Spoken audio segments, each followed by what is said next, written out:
సురక్షంగా ఉండాలి.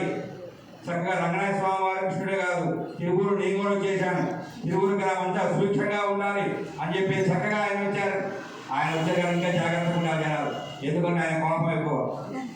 రంగనాథ స్వామి వారికి శాంతం కాదు ఆయన, అందుకని చెప్పేసి చక్కగా జాగ్రత్తగా ఉండాలి, చక్కగా ఆయన దర్శించుకోవాలి వీళ్ళంత వరకు.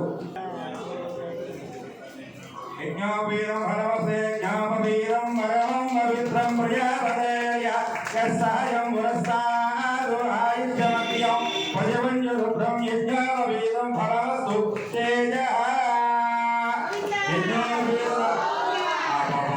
చూడండి, తిరుపతి కనుక స్వామివారి కనుక చక్కగా యజ్ఞోపీతాన్ని ఇస్తుంది.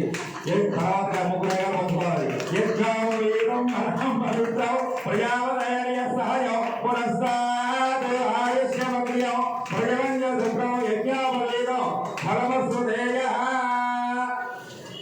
చూడగా కూడా చేసుకోవాలి. ఇక మీరు ఇంటికి రాకపోతుంది.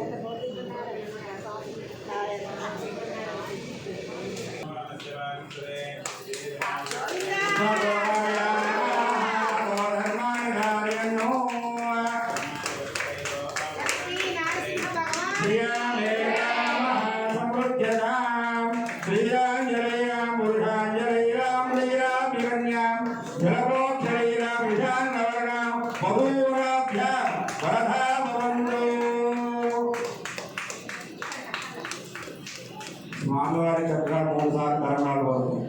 ఎందుకంటే శ్రీయామే కామ సమృద్ధ్యత, చక్కగా స్త్రీలు ఆరోగ్యంగా ఉండాలి.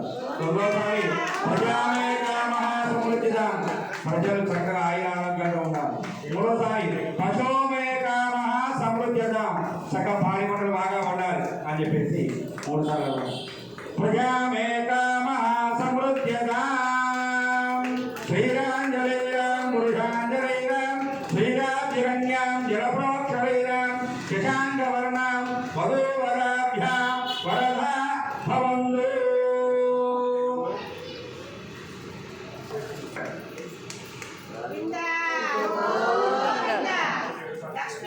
మా గట్టిగా చెప్పండి గోవిందాన్ని.